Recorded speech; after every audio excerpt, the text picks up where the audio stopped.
There's no shortage of how to lose belly fat videos on YouTube. Most people are either telling you the wrong stuff or just telling you stuff that you already know, like be in a calorie deficit. Like, duh. If you're tired of hearing the same stuff all the time, I'm about to give you 10 little known, little discussed methods, thought processes, frameworks that you need to get not only the stubborn belly fat off, but stubborn body fat off overall and get your body lean and healthy. What's going on? My name is Mato Harden, personal trainer, strength and conditioning, and sports nutrition coach since 2017. Over that time, we've worked with hundreds of men and women, helping them drop stubborn body fat, build lean muscle, and get healthier than ever. Just like my girl China, who was able to strip off 10 pounds of body fat, 6+ inches around the waistline in 90 days. And Phil, who dropped 10 pounds of body fat, got rid of the man boobs, built up lean muscle in his midsection. And a lot of what we're going to talk about here is exactly what helped them see the results in their midsection that they saw. Before we dive in, I want you to do two things. Subscribe here so that you don't miss any more uploads going forward. And then click the first link down in the description and follow me over on Instagram, because I post stuff like this every single day so that it's on your feed every day, so that you'll have more reinforcements to do the things that you know you need to do to get your body healthy. First off, is that stress is a bigger factor than just calories alone. High stress equals high cortisol, and high cortisol equals an uptick in your body's fat storage, especially in the trunk area. This is why some people can eat perfectly and still struggle to drop that stubborn belly fat. It's like it's not going away even when other parts of the body are. Reducing your stress, or even just your perceived stress, is just as important as tracking your caloric intake.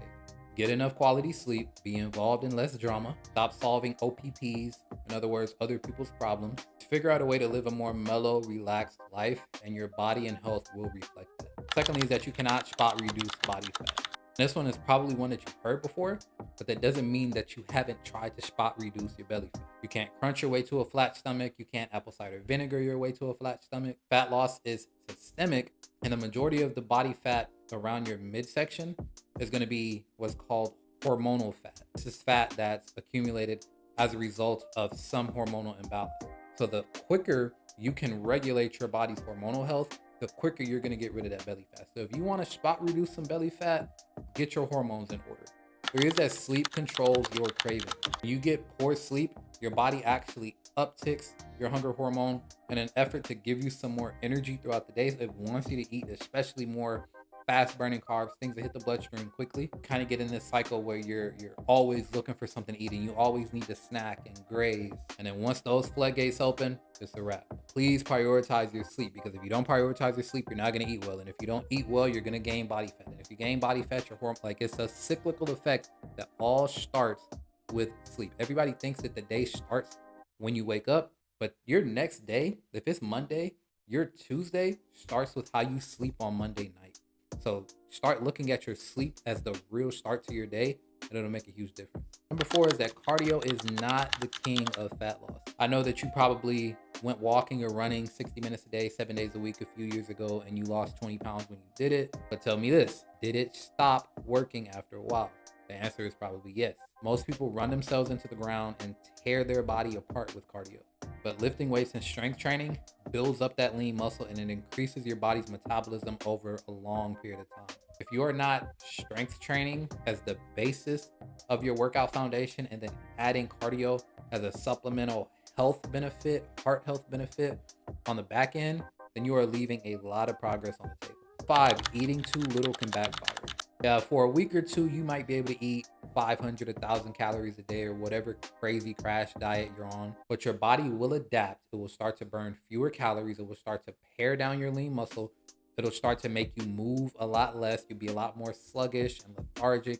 You're going to start skipping workouts. And eventually, when you can't sustain it, you're going to have one night where you go out with friends, you go out with family, and you're going to decide to let your hair down and let loose, and you're going to indulge a little bit.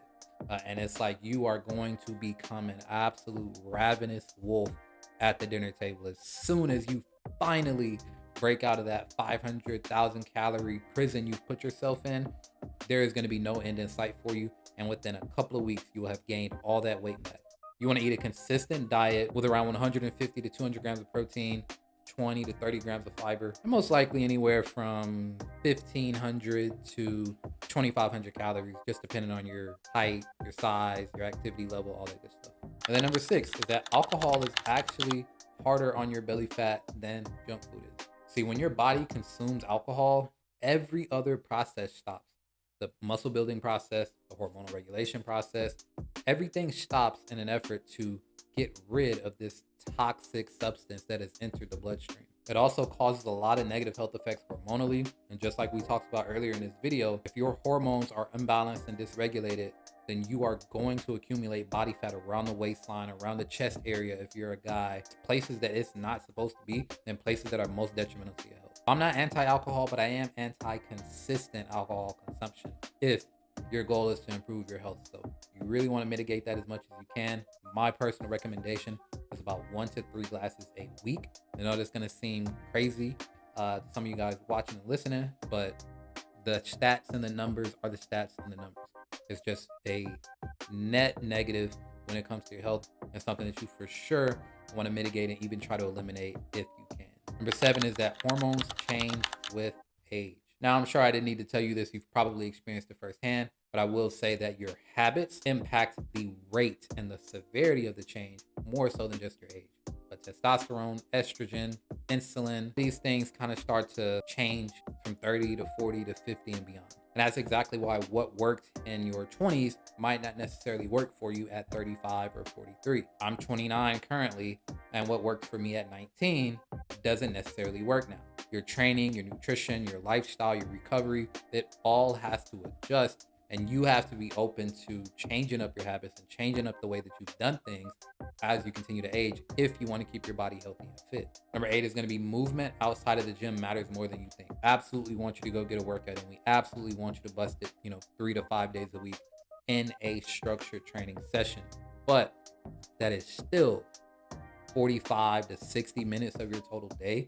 Like, that's nothing in comparison to the other probably 16 hours or so that you're going to have awake. That's 1/16 of your time. And although it does lift a lot of weight, you still want to have consistent activity. So park at the end of the parking lot. Take the stairs instead of the elevator. Take a walk after every single meal. Stretch in between meetings. You want to keep your body as active as you can with low grade activity, things that your body doesn't need to recover from, yet it still burns calories. It improves digestion. It improves actual movement and mobility. Like, you want to have your life be full of these type of things.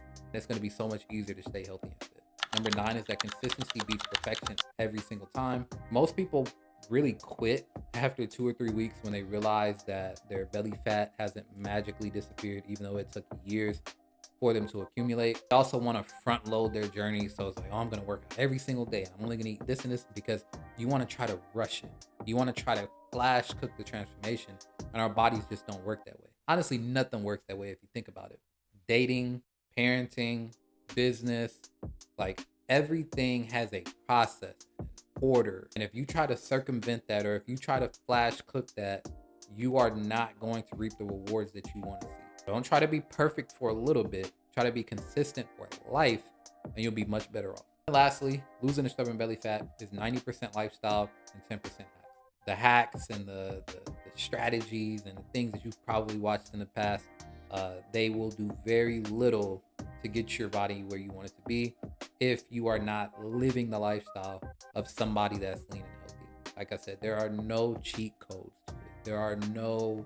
You can't pull the wool over your body's eyes and trick it into thinking that you are a lean, healthy person if your lifestyle is not conducive to what a lean and healthy person does. So if you want to drop the stubborn belly fat and get your body in better shape, you have to live like somebody who is lean and healthy and fit and energized and hormonally healthy and physically healthy and spiritually healthy and mentally healthy. All of those things matter.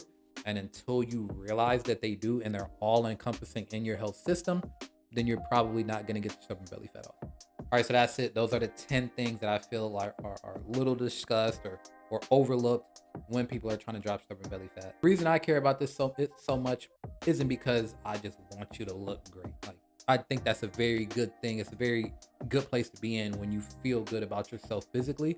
But more than anything, I want you to be healthy and be around for a long time. And the bigger your waistline is, the less likely that is to happen. So if you want to be around for the long haul, if you want to feel great, if you want to look great, then getting that stubborn belly fat off is a big piece of the puzzle. And if you want help implementing the 10 things that we just talked about and more into your specific lifestyle, click the second link down in the description. Take our metabolic assessment. We're going to get all the info that we need on you, your goals, your struggles, your setbacks, and then create a custom tailored game plan to help you get in the absolute best shape of your life in a way that works for you for the rest of your life. So that's it. That's all. Make sure to subscribe, like, and turn notifications on so that you don't miss any more uploads going forward. And I'll see you in the next one.